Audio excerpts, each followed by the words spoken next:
Hello friends, नमस्ते विद्यार्थी मित्रों। स्टैंडर्ड 9 यूनिट नंबर 5 अपना विडियो ने आगे वधारीए पार्ट 2 शुरू करिए छीए। यूनिट 5 रानी की वाव। लास्ट टाइम आपणे તમે તમારી સ્ક્રીન પર જોઈ શકો છો મિત્રો, લાસ્ટ ટાઈમ આપણે આટલે શરૂ કરી દીધું। Queen's stepwell or Rani ki Vav is a 7 storeyed structure, બરાબર। ત્યાંથી આપણે શરૂ કરીએ। Queen's stepwell or Rani ki Vav is a 7 storeyed structure. એ 7 માળનું એક બાંધકામ છે।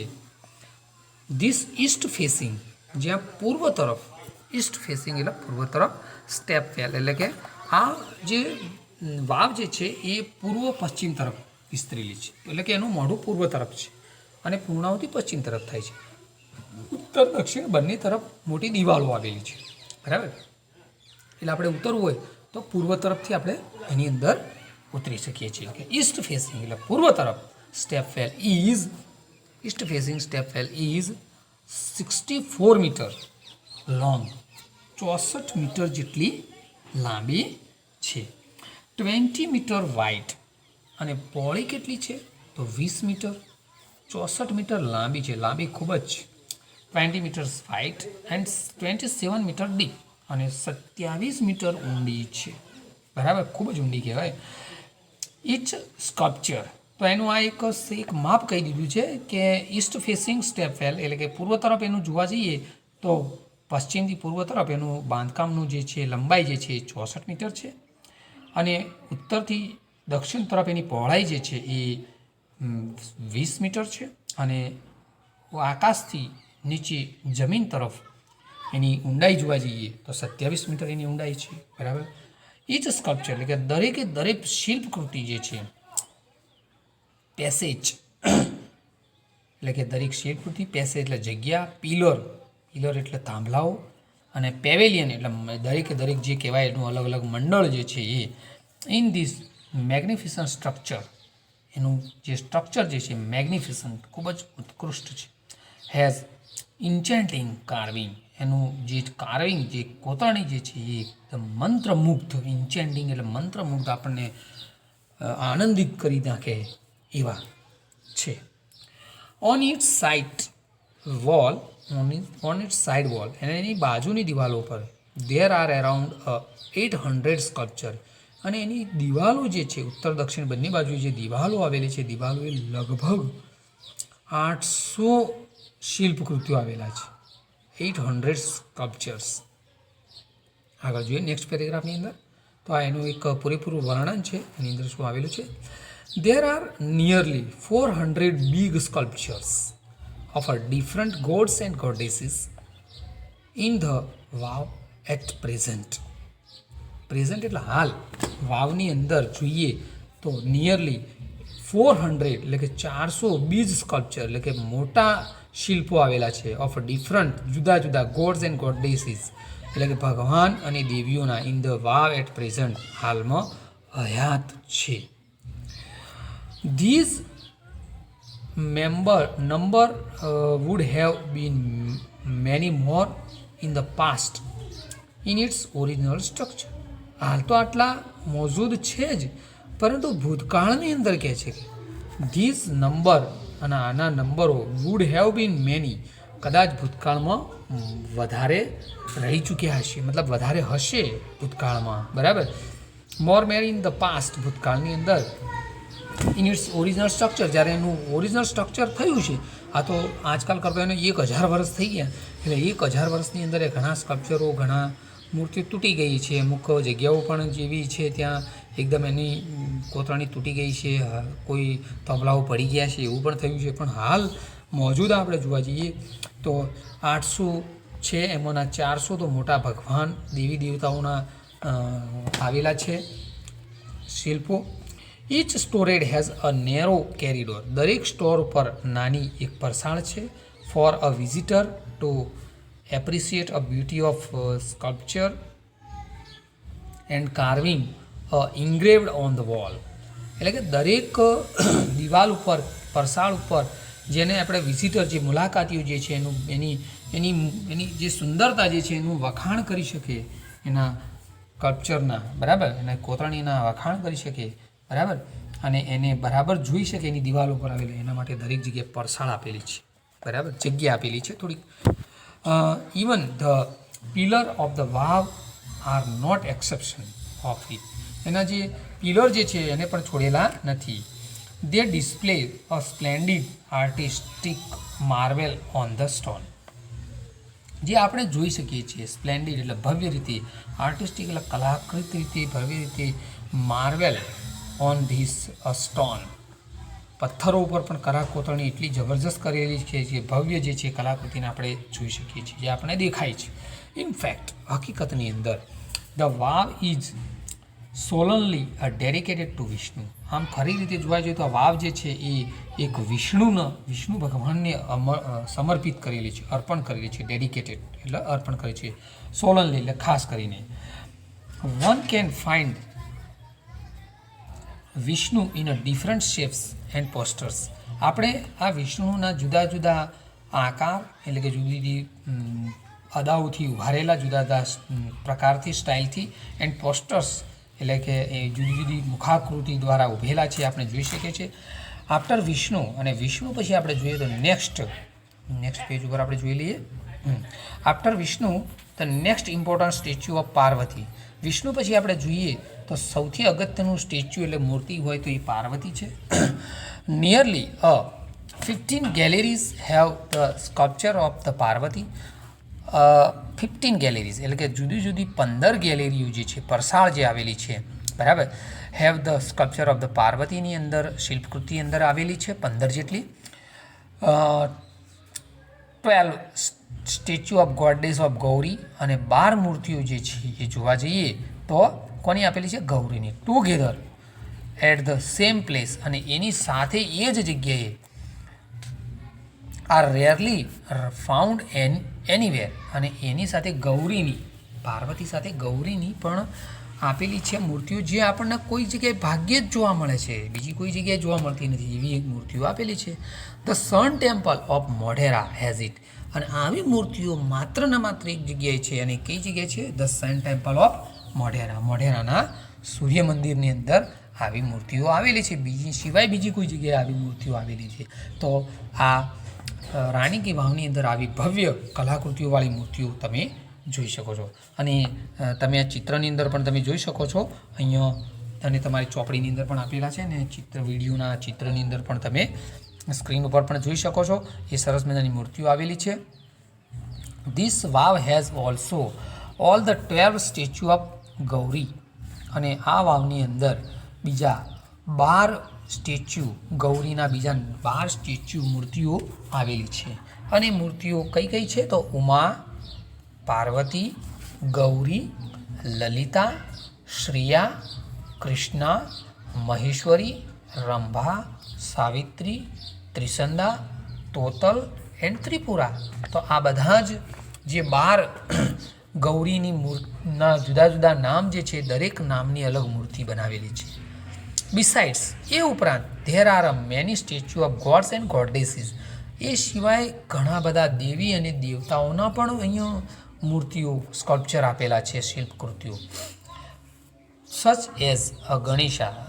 તો એની અંદર કયા કયા? તો ગણેશા, અગ્નિ ભગવાનને કોઈ જોઈએ ને, પણ અગ્નિની પણ મૂર્તિ અહીંયા આવેલી છે. વાયુની પણ આપેલી છે, સૂર્યની પણ આપેલી છે, ભૈરવની પણ આપેલી છે, ચામુંડાની પણ આપેલી છે, બ્રહ્માની પણ આપેલી છે, ઇન્દ્રની પણ આપેલી છે, ઇન્દ્રાણીની પણ આપેલી છે, ઇન્દ્રની પત્ની ઇન્દ્રાણી, વૈષ્ણવીની પણ આપેલી છે, વિષ્ણુ ભગવાનની પત્ની વૈષ્ણવી, વારાહી માતાજીની પણ આપેલી છે, મહાલક્ષ્મીની પણ આપેલી છે, અને કુબેરની આપેલી, વગેરે ઘણી બધી મૂર્તિઓ પણ દેવી દેવતાઓની, ભગવાનની જુદી જુદી મૂર્તિઓ અહીંયા આપેલી છે. ઓકે, નેક્સ્ટ આપણે પેજ ઉપર જોઈએ. આ છેલ્લું પેજ છે. You can see on your screen. આપણે ચિત્રની નીચે પેજ નંબર 59 પર જોઈએ છીએ. તમારા બુકની અંદર 59 નંબરનું પેજ તમે ખોલીને જોઈ શકો છો મિત્રો. તો જોઈએ, there are also some of the rare sculpture of the gods. અને કેટલાક અહીંયા જોવા મળતા રેર એટલે ભાગ્યે જ, હવે અહીંયા એવા ઘણા બધા જે છે જે આપણને ભાગ્યે જોવા મળતા સ્કલ્પચર એ પણ અહીંયા જોવા મળે છે. બરાબર, ભાગ્યે જોવા મળતા સ્કલ્પચર અહીંયા જોવા મળે છે. બરાબર.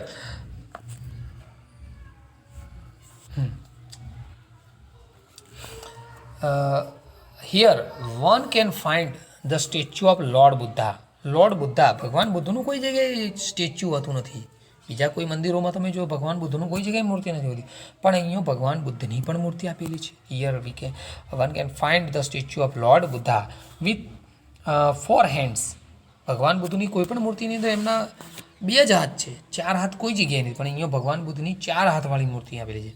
ધ સ્ટેચ્યુ ઓફ રામ, રામની પણ મૂર્તિ આપેલી છે વિથ સ્વોર્ડ્સ એન્ડ શિલ્ડ્સ, તલવાર અને ઢાલ સાથે. ભગવાન રામની કોઈ પણ જગ્યાએ મૂર્તિ તો ધનુષ્ય બાણ સાથે છે, ઢાલ તલવાર સાથે નથી. ભગવાન બુદ્ધની ભગવાન રામની અહીંયા ઢાલ તલવાર સાથે મૂર્તિ આપેલી છે. ધ સ્ટેચ્યુ ઓફ સન, એટલે કે ભગવાન સૂર્યની પણ મૂર્તિ આવે છે. In front of tapasvi, in form of tapasvi, તપસ્વીના સ્વરૂપમાં. ભગવાન સૂર્યની મૂર્તિ કદી તપસ્વી સ્વરૂપમાં ન હોય, તો ભગવાન શિવની અહીંયા તપસ્વી એટલે કે તપમાં બેઠા હોય એ રીતની મૂર્તિ આપેલી છે. ધ સ્ટેચ્યુ ઓફ શિવ, ભગવાન શિવની મૂર્તિ કઈ રીતે આપેલી છે? With beads in his hand, પોતાના હાથની અંદર કંઈક મણકા રાખી અને બેઠેલા છે. તો ભગવાન શિવના હાથમાં તો શું હોય છે? ત્રિશૂળ હોય છે, ડમરું હોય છે, પરંતુ અહીંયા ભગવાન શિવના હાથની અંદર શું આપી લીધું છે? મણકા આપી લીધા છે. And the statue of Parshuram, પરશુરામની મૂર્તિ પણ આપેલી with a soft and gentle expression. જુઓ ભગવાન પરશુરામની મૂર્તિ, જે ભગવાન પરશુરામનો ગમે તે જગ્યાએ ફોટો જુઓ તો એમનો એક ક્રોધમાન ગુસ્સા સાથેનો ફોટો, કારણ કે પરશુરામ ભગવાન જે હતા એ હંમેશા ગુસ્સામાં જ રહેતા હતા, ક્રોધમાં જ રહેતા હતા. તો અહીંયા પરશુરામ ભગવાનની મૂર્તિ કેવી આપેલી છે? સોફ્ટ એન્ડ જેન્ટલ એક્સપ્રેશન, સૌમ્ય અને શાંત દેખાવવાળી. બરાબર. પણ અહીંયા તમે જુઓ તો દરેક મૂર્તિઓ અહીંયા આપેલી છે ને, દરેક મૂર્તિઓ કેવી આખા એમના જે હોવી જોઈએ એના કરતાં ડિફરન્ટ પ્રકારની આપેલી છે. ભગવાન બુદ્ધની મૂર્તિની તમે કોઈ પણ જગ્યાએ ફોટો જુઓ, મૂર્તિ જુઓ તો એની અંદર એમના 2 જ હાથ છે, જ્યારે અહીંયા ભગવાન બુદ્ધના 4 હાથ આપેલી છે. રામનું કોઈ જગ્યાએ મૂર્તિ જુઓ, ફોટો જુઓ તો એની અંદર ધનુષ બાણ સાથે આપેલા છે, પણ અહીંયા રામની મૂર્તિ કઈ રીતે આપેલી છે? તલવાર અને ઢાલ સાથે. ભગવાન સૂર્યનું તમે મૂર્તિ જુઓ તો ક્યારેય કોઈ વાર બેઠેલા ના હોય, એ ઘોડા ઉપર અને રથ ઉપર બેઠેલા હોય છે, પણ તે એમનો તપની અંદર મૂર્તિ આપેલી છે. શંકર ભગવાનની મૂર્તિ તો એ કઈ રીતની આપેલી છે? મણકા સાથેની. મણકા એમની સાથે હાથમાં આપી દીધા છે, જ્યારે એમની સાથમાં ત્રિશૂળ અથવા તો ડમરું હોય છે. બરાબર. પરશુરામ ભગવાનની મૂર્તિ તમે જુઓ તો ક્રોધમાન હોય, તો શાંત અને સૌમ્ય સ્વભાવવાળી આપેલી છે. Rather having the hard and the stern look, કોઈ એકદમ કઠોર કે ગંભીર દેખાવવાળી નહીં, પરંતુ શાંત અને સૌમ્ય સ્વભાવવાળી. Some of the sculpture display contemporary lifestyle, અને ત્યાં એ સિવાય બીજા પણ કન્ટેમ્પરરી સ્ટાઇલ, એટલે ત્યાંના સમકાલીન એ ટાઈમે શું થતું હતું એના પણ ચિત્રો અહીંયા સ્કલ્પચર આપેલા છે. ધ ફોલ્ક ટેલ, એમની બોધ કથાઓ, એમના જે કથાઓ કહેવાતી વાર્તાઓ, એ એનિમલ્સ, પ્રાણીઓ કેવા હતા, એન્ડ ધ હ્યુમન ઇન્સ્ટિંક્ટ્સ, માણસોનો સ્વભાવ કેવો હતો, માણસો કેવા હતા એકબીજા પ્રત્યે, એમનો સ્વભાવ કેવો હતો. એ દે રિવીલ અ આર્ટિસ્ટિક વિઝન, તે શું પ્રગટ કરે છે? આર્ટિસ્ટિક વિઝન, એક કલાકૃતિનું એક દ્રષ્ટિ પ્રગટ કરે છે. એન્ડ યુનિક ઇમેજિનેશન, એની અજોડ કલ્પના અહીંયા રજૂ કરે છે. ઓફ ધ સ્કલ્પચર્સ, શિલ્પીઓની કલ્પનાઓ કેવી હતી, એમનું વિઝન, એમની દ્રષ્ટિ કેવી હતી, એ અહીંયા પ્રગટ થાય છે. કારણ કે આ મૂર્તિઓ કોણે બનાવી છે? તો શિલ્પીઓએ એમના મગજમાં કેવી કલ્પનાઓ, કેવા વિચારો હોય એ અહીંયા પ્રગટ કરેલા છે.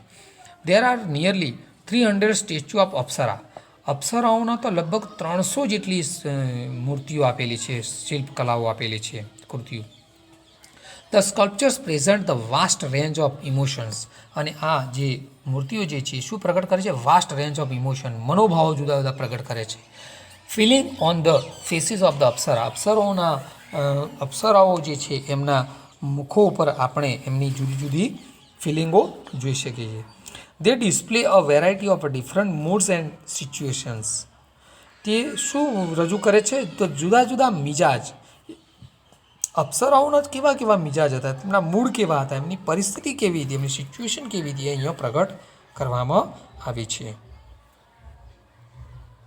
Most of them present Vishnu in his 10 different અવતાર્સ.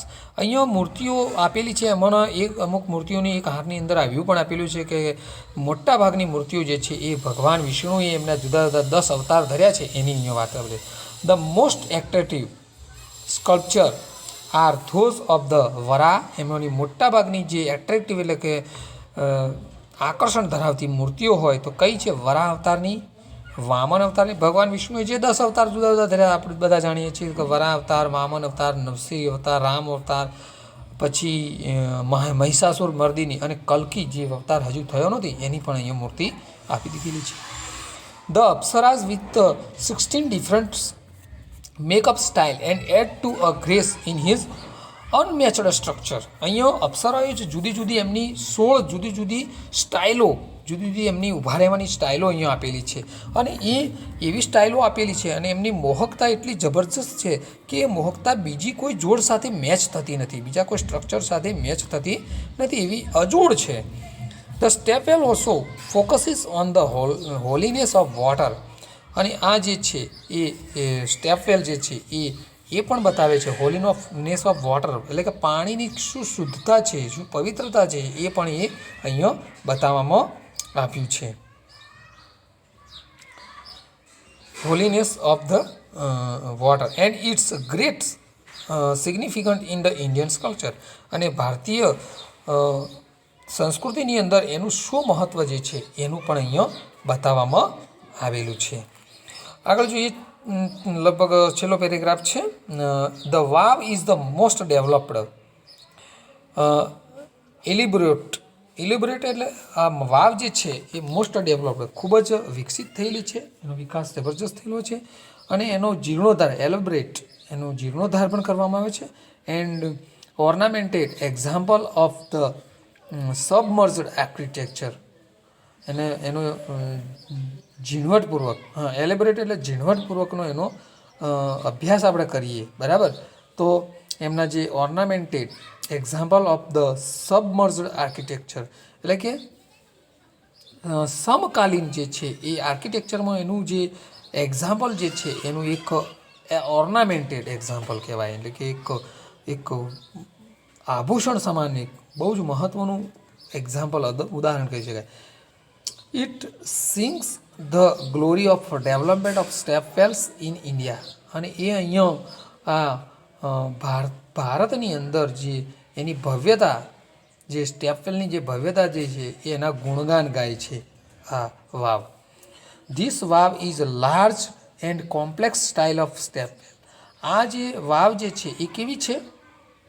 વિશાળ અને કોમ્પ્લેક્સ એટલે કે જટિલ પ્રકારની છે ઓફ સ્ટેપવેલ. બીજી બધી વાવો આવી નથી, પણ જો આ વાવ છે ને એ ખૂબ જ વિશાળ વાવ છે અને જટિલ પ્રકારની, કે એની કલાકોતરણી એટલી જબરજસ્ત છે એટલા માટે કીધી છે.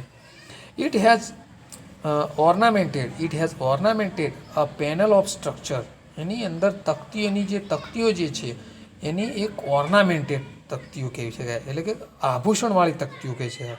સ્કલ્પચરની એટલે કે શિલ્પકૃતની આભૂષણવાળી તકતીઓ કહી શકાય એવી તકતીઓ છે.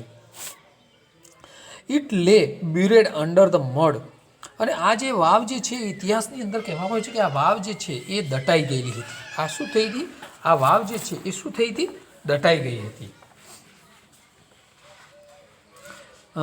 ઇટ લે બ્યુરેડ અંડર ધ મડ. મડ એટલે ગારાની અંદર દટાઈ ગઈ હતી. કઈ રીતે દટાઈ ગઈ હતી? Due to floods. ફ્લડ એટલે શું આવ્યું હતું? પૂર આવ્યું હતું અને પૂરની અંદર આ વાવ દટાઈ ગઈ હતી ફર્સ્ટ પહેલાં તો. And then vanished of the river Saraswati. Saraswati નદીના કિનારે આવેલી છે. એટલે સરસ્વતી નદીની અંદર ભૂતકાળમાં જ્યારે ખૂબ જ ભયંકર પૂર આવ્યું હતું અને આ પૂરના કારણે આ નદીની અંદર પુષ્કળ પાણી આવ્યું હતું અને પાણીના કારણે આ વાવ જે હતી એ દટાઈ ગઈ હતી. એની અંદર ગારો ને એવું બધું ઘૂસી ગયું હતું. It was hidden under the layer of the silt for almost 7 centuries. 700 વર્ષ સુધી, 7 સેન્ચુરી એટલે કે 700 વર્ષ સુધી આ જે વાવ જે હતી એ અંડર લેયર ઓફ સ્લીટ એટલે કે અંદર દટાયેલું હતું. આ જમીન ઉપર આખું પૂર આવ્યું એટલે ગારો માટી બધું આવ્યું, બરાબર, અને દટાઈ ગયું એટલે કોઈને ખબર જ ન પડી. અને 700 વર્ષ સુધી તો આ વાવ જે હતી એ ગારાની અંદર અને જે માટી હતી એની અંદર દટાયેલી હતી. The archaeologist survey of India ASI, અહીંયા આપેલું છે ASI, the archaeological survey of India જે છે, took a great care of preserve the structure. આ બાંધકામની એમણે ખૂબ જ ખૂબ જ એમણે કાળજી લીધી, કેર લીધી, ખૂબ જ કાળજી લીધી અને એને સાચવી અને આખી ધીમે ધીમે એની અંદર જે માટી ગારો રેતી હતી એ બધું એને કાઢ્યું અને એને ખૂબ જ સારો એવો એનો કેર લીધી. કોની? આર્કોલોજીકલ સર્વે ઓફ ઇન્ડિયાએ. બરાબર. ઇન ફેબ્રુઆરી 2013 અને 2013ની અંદર ASI nominated this vav for the world heritage અને 2013ની અંદર એણે આ ASI એટલે કે આર્કોલોજીકલ સર્વે ઓફ ઇન્ડિયાએ જે આ જે વાવ હતી એ વાવને એમણે વર્લ્ડ હેરિટેજ સાઇટની અંદર એને નોમિનેટેડ કરી એટલે કે એની અંદર એનું નિર્માણ કર્યું, એની અંદર લેવામાં આવી. With the excellent teamwork by the ASI and the state government of Gujarat, it got recognized by the UNESCO. શું કહે છે કે ફેબ્રુઆરી 2013ની અંદર આને વર્લ્ડ હેરિટેજમાં નોમિનેટ કરવામાં આવી, નિમવામાં આવી અને આના સાથે વિથ ધ એક્સલન્ટ ટીમવર્ક અને આમનું ટીમવર્ક એક બહુ જ એક્સલન્ટ અદ્ભુત હતું અને એના કારણે ASI જે હતી એ ASIએ આ સ્ટેટ ગવર્મેન્ટ ઓફ ગુજરાતની જે સરકાર હતી અને એને આ યુનેસ્કોની અંદર માન્યતા આપવા માટે ગુજરાત સરકારે પણ એમાં પ્રયત્નો કર્યા છે. તો મિત્રો આ અદ્ભુત પાઠ જે છે એને આપણે અહીંયા પૂર્ણ કરીએ છીએ અને એની એક્સરસાઇઝ તમે લખતા રહેજો. Okay, thank you.